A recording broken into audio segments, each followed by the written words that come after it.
Hello Gen Zs और आपका स्वागत है हमारी एरियन चैनल पे। और आज का जो टॉपिक है वो क्या धर्मेंद्र प्रधान का इस्तीफ़ा लेना मोदी सरकार के लिए मुश्किल है। ये सवाल का जवाब आपको मिल जाएगा और क्यों नहीं दे रहे हैं वो भी मिल जाएगा। इस समय अभिजीत दीपके, सोनम वांगचुक, हजारों छात्र, पॉलिटिकल लीडर्स, ऑपोजिशन सब एक साथ प्रदर्शन कर रहे हैं दिल्ली में। विपक्ष की पार्टियां भी आंदोलन के साथ आ गई है। इन सभी की प्रमुख एक ही मांग है कि धर्मेंद्र प्रधान शिक्षा मंत्री से इस्तीफा दे। सरकार की ओर से जेपी नड्डा और प्रदर्शनकारियों के बीच मुलाकात हो गई है 20 जुलाई को और अभी भी बातचीत चल रही है। इसके साथ ही मोदी सरकार ने संसद के मॉनसून सत्र में इन मुद्दों पर विचारों पर चर्चा की है। कांग्रेस कह रही है कि पहले शिक्षा मंत्री को इस्तीफा देना चाहिए, तब संसद में चर्चा होगी। दूसरी ओर सीजेपी का प्रवक्ता आशुतोष रांका ने भी घोषणा की है कि शिक्षा मंत्री के इस्तीफा देने तक वे जंतर मंतर नहीं छोड़ेंगे। ऐसे में मोदी सरकार के लिए चीज़ें बहुत आसान नहीं दिख रही है। इन तमाम राजनीतिक घटनाक्रमों के बीच अब एक सवाल प्रमुखता से उठ रहा है कि मोदी सरकार के लिए धर्मेंद्र प्रधान को हटाना क्या मुश्किल काम है या इजी है। इसका जवाब हम आज आपको बता देंगे। मोदी सरकार की रणनीति आप पहले समझिए। इससे पहले कि मोदी सरकार के कई मंत्रियों की इस्तीफा की मांग उठ चुकी है, बीजेपी अपने मंत्रियों के खिलाफ मामले में अब तक सख्त रही है। इन्हीं मांगों को अनसुना करती रही है।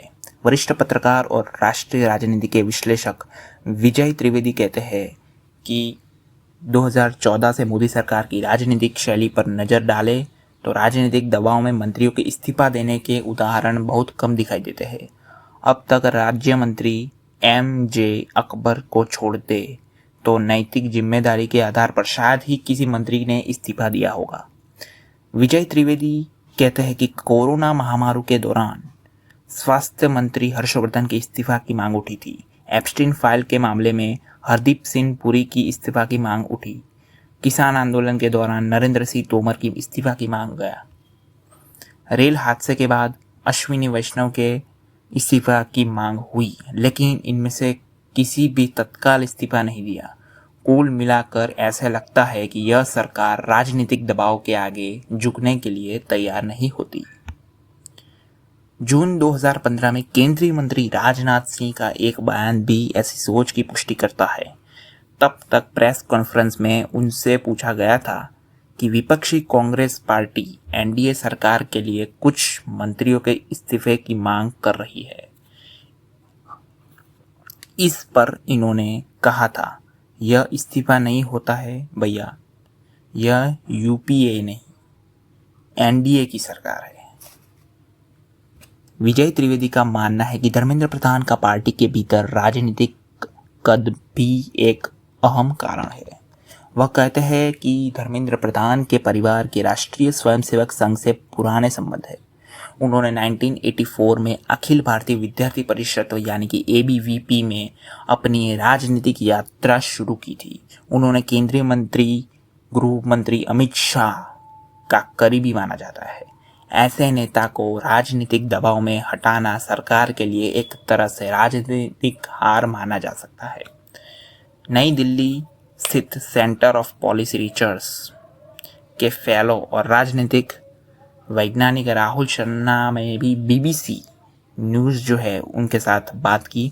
पहले मंत्रालय से कृपाबंधन, भ्रष्टाचार के आरोप में जिम्मेदारियों ठीक से नहीं निभाने जैसे वजह से मंत्री इस्तीफा दे देते थे या उनसे इस्तीफा ले लिया जाता था। लेकिन मोदी सरकार के कार्यकाल में जन दबाव के कारण मंत्रियों की इस्तीफा देने की घटनाएं बहुत कम हुई है। संभव है कि सरकार का आकलन या हो कि ऐसे आंदोलन समय समय पर होते रहेंगे और उन्हें हर बार राजनीतिक महत्व देना जरूरी नहीं होता। कॉकरोच जनता पार्टी के 3 प्रमुख मांग रखी है। इन्हें केंद्रीय शिक्षा मंत्री इस्तीफा की मांग सबसे अहम मुद्दा है। दूसरी बात हम समझेंगे चुनावी जीत अहम मुद्दा। इसके अलावा सीजेपी की मांग की नीट परीक्षा की तैयारी के दौरान आत्महत्या करने वाले छात्र परिवारों को 1 करोड़ का मुआवजा, आंदोलनकारियों के खिलाफ दर्ज पुलिस मामलों को वापस लेना और इस पूरे मुद्दे पर संसद के विस्तृत चर्चा करना भी शामिल है। इन राजनीतिक घटनाक्रमों के बीच केंद्रीय शिक्षा मंत्री धर्मेंद्र प्रधान ने पहली बार सोशल मीडिया पर अपनी प्रतिक्रिया दी। इन्होंने कहा कि सरकार संसद में नीट परीक्षा प्रश्न पत्र के लीक के मुद्दे पर चर्चा किए है।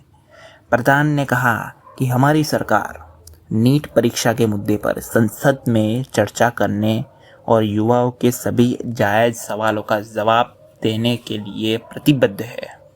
हमारे छात्रों को केवल गुस्सा नहीं बल्कि जवाब, सुधार और जवाबदेही चाहिए। हालांकि 21 जुलाई को सोशल मीडिया पर अपनी बात रखते हुए धर्मेंद्र प्रधान ने इस्तीफा देने के कोई संकेत नहीं दिया। इस मुद्दे पर बीबीसी बातचीत के वरिष्ठ पत्रकार रशीद किरवाई ने कहा कि नैतिक जिम्मेदारियों के लिए हुए मंत्री को इस्तीफा देना शायद मोदी के लिए राजनीति का हिस्सा नहीं है। वह अकेले नेतृत्व करना चाहते हैं। अगर मंत्री इस्तीफा देते या इनसे इस्तीफा लिया जाता तो इनको समर्थकों के बीच यह संदेश जा सकता था कि सरकार प्रभावी नहीं है। मोदी सरकार के लिए नैतिकता से ज़्यादा महत्वपूर्ण यह है कि इस्तीफा का चुनावी असर क्या होगा। दूसरी ओर राजनीतिक विश्लेषक और लेखक अभिषेक चौधरी का कहना है कि संभव है कि प्रधानमंत्री मंत्री मोदी अभी ऐसा इसलिए कर रहे हैं क्योंकि उन्हें लग रहा है कि राजनीतिक जमीन खिसकने लगी है।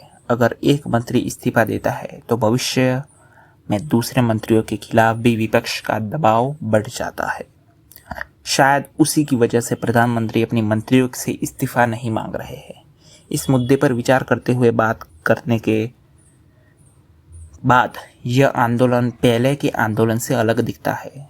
इसमें छात्र, अभिभावक और बड़ी संख्या में युवा शामिल हुए।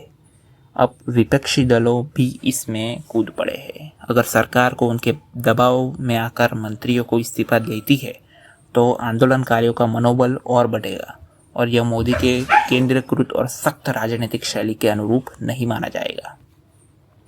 हालांकि विजय त्रिवेदी का कहना है कि यह भी सही नहीं है कि मोदी सरकार कभी विवादों में घिरे मंत्रियों को हटाती ही नहीं।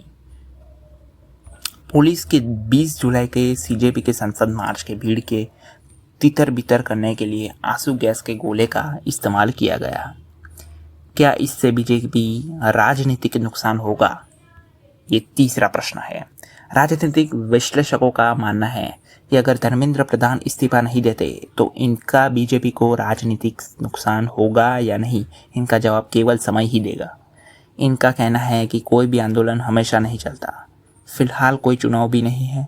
इसके अलावा आंदोलन के मुद्दे और चुनाव के मुद्दे अक्सर अलग अलग होते हैं। राहुल वर्मा का विश्लेषण है कि कुछ बात पर निर्भर करेगा कि विपक्षी दल मौजूदा स्थिति का राजनीतिक रूप से कितना फायदा उठा पाते हैं। उन्होंने कहा कि अगले 6 महीने में देश कुछ राज्यों में विधानसभा चुनाव होते हैं। तब तक विपक्ष इस मुद्दे को किस तरह उठाता है यह देखना होगा। इस बीच 21 जुलाई को आम आदमी पार्टी लगातार कांग्रेस नेता राहुल गांधी पर तीखे हमले कर रही है। इस समय देश की राजनीतिक, सामाजिक और धार्मिक ध्रुवीकरण काफी गहरा है। एक मजबूत समर्थक वर्ग बन चुका है जो मोदी पर पूरा भरोसा करता है। वह अपनी नेता को कमजोर पड़ते हुए नहीं देखना चाहते। इसका यह भी मानना है कि मोदी जी कहते हैं कि वही सही है। दूसरी ओर जो लोग मोदी के विरोधी हैं उनके विचार बदलना भी लगभग असंभव, चाहे मोदी कुछ भी करे। मंत्री इस्तीफा क्यों देते हैं? ये तो आपको पता ही होगा कि इस्तीफा क्यों देते हैं। वो प्रेशर में आके और पॉलिटिकल प्रेशर में आके। प्रेशर मतलब वो जनता का प्रेशर और पॉलिटिकल प्रेशर। राजनीतिक विश्लेषक अभिषेक चौधरी कहते हैं कि जब किसी विवादित मामले की जांच चल रही है तो संबंधित मंत्रालय से मंत्री का इस्तीफा देना न्यूनतम राजनीतिक जवाबदेही स्वीकार करने जैसा होता है। अगर इस मंत्री का पार्टी से बड़ा कोई राजनीतिक महत्व हो तो राजनीतिक बाद उन्होंने दोबारा मंत्रिमंडल के शामिल भी कर सकते हैं, लेकिन उस समय इस्तीफा देना विफलता की जिम्मेदारी तय करने और सरकार की छवि सुधारने का एक तरीका माना जाता है। यानी कि कुछ समय के लिए इस्तीफा दे दे और फिर उसको शामिल भी कर सकते हैं। तो ऐसा भी करे तो भी वो अनचेंज ही होगा। कॉकरोच जनता पार्टी के संस्थापक अभिजीत दीपके और सामाजिक कार्यकर्ता सोनम वांगचुक ने भी विस्तार से बताया है कि मौजूदा परिस्थिति में केंद्रीय शिक्षा मंत्री के इस्तीफा की ज़रूरत क्यों है। उनका कहना है कि धर्मेंद्र प्रधान नैतिक जिम्मेदारी स्वीकार करते हुए केंद्रीय शिक्षा मंत्री के पद से इस्तीफा दे देना चाहिए, क्योंकि शिक्षा व्यवस्था में हुई इस गंभीर विफलता की अंतिम जिम्मेदारी मंत्रालय की है। परीक्षा प्रणाली के फैली अव्यवस्था, तनाव और उससे जुड़ी घटनाओं के कारण कई छात्रों ने जान चली गई। ऐसे ही धर्मेंद्र प्रधान के पद पर बने रहना उचित नहीं है। अभिजीत दीपके का कहना है कि ऐसा इस्तीफा मंत्रिमंडल के दूसरे मंत्रियों और वरिष्ठ अधिकारियों को भी जवाबदेह बनाएगा। उन्हें यह एहसास होगा कि अगर वे गंभीर गलती करेंगे तो उन्हें भी पद से हटाया जा सकता है। आज के लिए इतना ही, फिर मिलेंगे। फॉलो और सब्सक्राइब कीजिए एशियन फिलोसॉफी। आज के